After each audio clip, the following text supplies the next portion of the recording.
केंद्रीय पशुपालन, डेयरी एवं मत्स्य पालन मंत्री गिरिराज सिंह ने अपने संसदीय क्षेत्र बेगूसराय के सदर अस्पताल में शुक्रवार को कोरोना का वैक्सीन लिया। Civil surgeon doctor Vinay Kumar Jha, जिला प्रतिरक्षण पदाधिकारी डॉक्टर हरेराम कुमार एवं अस्पताल अधीक्षक डॉक्टर आनंद शर्मा की मौजूदगी में जीएनएम स्वाति श्री से वैक्सीन लेने के बाद उन्हें प्रधानमंत्री का फोटो युक्त प्रमाण पत्र भी दिया गया। इस मौके पर पत्रकारों से बात करते हुए गिरिराज सिंह ने कहा कि भारत में बना यह वैक्सीन आत्मनिर्भर भारत की पहचान है।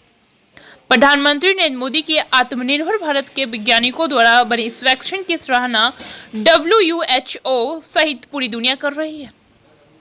अपने को एडवांस समझने वाला चीन भी वैक्सीन बनाने के मामले में काफी पीछे रह गया। विपक्ष को इस मामले में देश के वैज्ञानिकों की तारीफ करनी चाहिए। करीब 100 देशों को भारत वैक्सीन देकर मदद कर रहा है। हमारा मूल सिद्धांत है सर्वे भवन्तु सुखिनः, सर्वे सन्तु निरामया, वसुधैव कुटुम्बकम। उसी सिद्धांत के तहत पूरी दुनिया में सबको भारत वैक्सीन देकर मदद कर रहा है। कुछ लोग कहते थे कि यह वैक्सीन मैं नहीं लूंगा, यह बीजेपी का वैक्सीन है, लेकिन यह बीजेपी का नहीं, देश का वैक्सीन है। इसी देश के वैज्ञानिकों ने बनाया है, बीजेपी ने नहीं। अखिलेश यादव हो या राहुल गांधी, जो लोग कल तक गाली देते थे, वह भी वैक्सीन चुपचाप लेंगे। गरीब को भ्रम में डालकर वैक्सीन लेंगे। जैसे किसान आंदोलन में भ्रम पैदा किया, वैसे ही वैक्सीन लेने में भ्रम पैदा करेंगे। दुर्भाग्य है कि यह वैक्सीन पर सवाल पैदा कर रहे हैं, जबकि पूरी दुनिया यही वैक्सीन मांग रही है। WHO इसकी सराहना कर रहा है। इन लोगों की आदत है सवाल पैदा करना। हमारे सैनिक बालाकोट एयर स्ट्राइक करे, उस पर भी सवाल। हम तेजस जैसा जहाज बनाते हैं, उस पर भी सवाल। उसकी आत्मनिर्भरता, क्षमता और आत्मबल पर भी सवाल उठाते हैं। कभी यह नहीं हुआ कि इसकी सराहना करें। सेना पर सवाल करते हैं, सुरक्षा व्यवस्था पर सवाल करते हैं। यह देश का दुर्भाग्य है कि यहाँ का विपक्ष भारत का साथ देने के बदले कोई इमरान खान की भाषा बोल रहा है तो कोई चीन की भाषा बोलता है। देश के प्रधानमंत्री, प्रदेश के मुख्यमंत्री ने वैक्सीन लेकर संदेश दिया है कि भारत फिर से विश्व गुरु बनने की ओर अग्रसर है। गिरिराज सिंह ने कहा कि ममता बनर्जी वोट के लिए कुछ भी कर सकती है। बंगाल चुनाव होने वाला है, इसे लेकर ममता बनर्जी मोदी जी के डर से ममता बनर्जी मंदिर के पुजारियों को साथ जोड़ने की कोशिश और जय दुर्गा जय काली कर रही हैं। लेकिन ममता बनर्जी बांग्लादेशी घुसपैठियों के साथ भी खड़ी दिखती हैं, सिर्फ वोट की राजनीति करती हैं। ममता बनर्जी का काउंटडाउन शुरू हो चुका है। 2 मई को सत्ता से जाना तय है।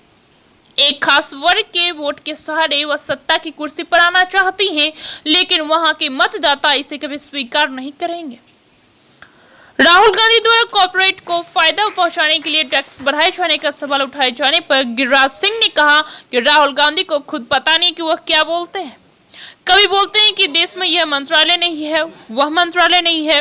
कभी राफेल पर सवाल उठाते हैं तो कोई कोर्ट में जाकर माफी मांगते हैं। वह कुछ नहीं करते, सिर्फ भ्रम फैलाते हैं।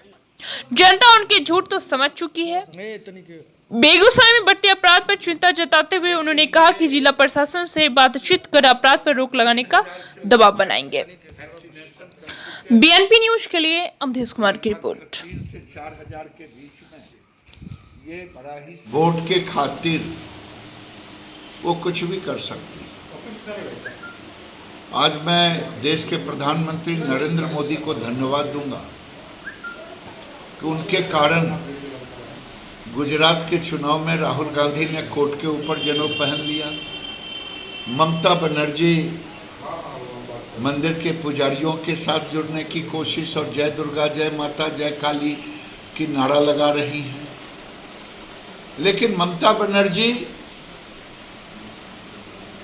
बांग्लादेशियों को भी साथ खड़ा दिखती है, बांग्लादेशी घुसपैठियों के साथ खड़ा दिखती है।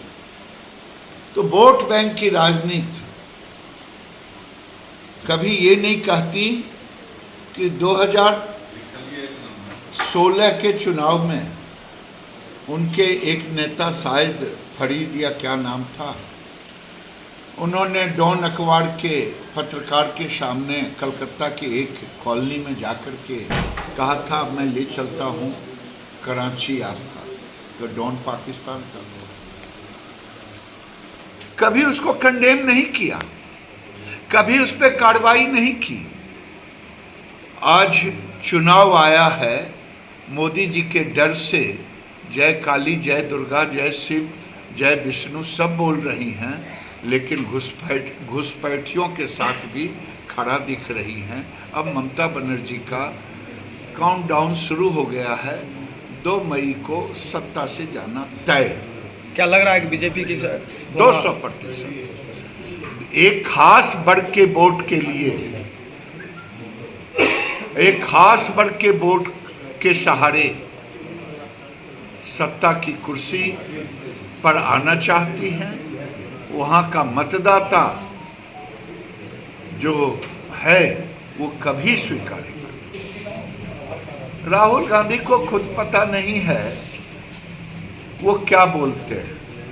कभी बोल देते कि देश में फिशरी डिपार्टमेंट नहीं है, कभी राफेल पर बोलते कि 40,000 करोड़ का फायदा, और कोर्ट में जाके माफ़ी मांगते। वो भ्रम फैलाना, झूठ बोलना, उनको लगता है कि देश के नागरिक के सामने हम झूठ बोल करके भ्रम फैला देंगे, ये होने वाला नहीं। आपके संसदीय क्षेत्र में अपराध बहुत तेजी से बढ़ रहा है, ये चिंता का विषय है। मैं इस पर जिला प्रशासन से बातचीत करूँ। देखिए, देश के अंदर प्रधानमंत्री जी ने आत्मनिर्भर भारत के तहत वैक्सीन, भारत के वैज्ञानिकों के द्वारा बना हुआ वैक्सीन को आज पूरी दुनिया में WHO के साथ पूरी दुनिया प्रधानमंत्री और भारत के वैज्ञानिकों की सराहना कर रहा है। लगभग 100 देशों में भारत का वैक्सीन वहाँ गया। केवल हम जो हमारा मूल सिद्धांत है, सर्वे भवन्तु सुखिनः सर्वे सन्तु निरामयः वसुधैव कुटुम्बकम, उसी सिद्धांत के तहत पूरे दुनिया में सबको वैक्सीन की मदद भी कर रहे हैं। और भारत में भी हमने जो, ये भारत का सौभाग्य है। देश को प्रधानमंत्री का धन्यवाद, देश के वैज्ञानिक को धन्यवाद। और उन लोगों से मेरी प्रार्थना है जो लोग कहते थे ये वैक्सीन मैं नहीं लगाऊंगा, ये तो बीजेपी वालों का है। बीजेपी का वैक्सीन नहीं होता, देश का वैक्सीन है और वैज्ञानिकों ने इसे बनाया है।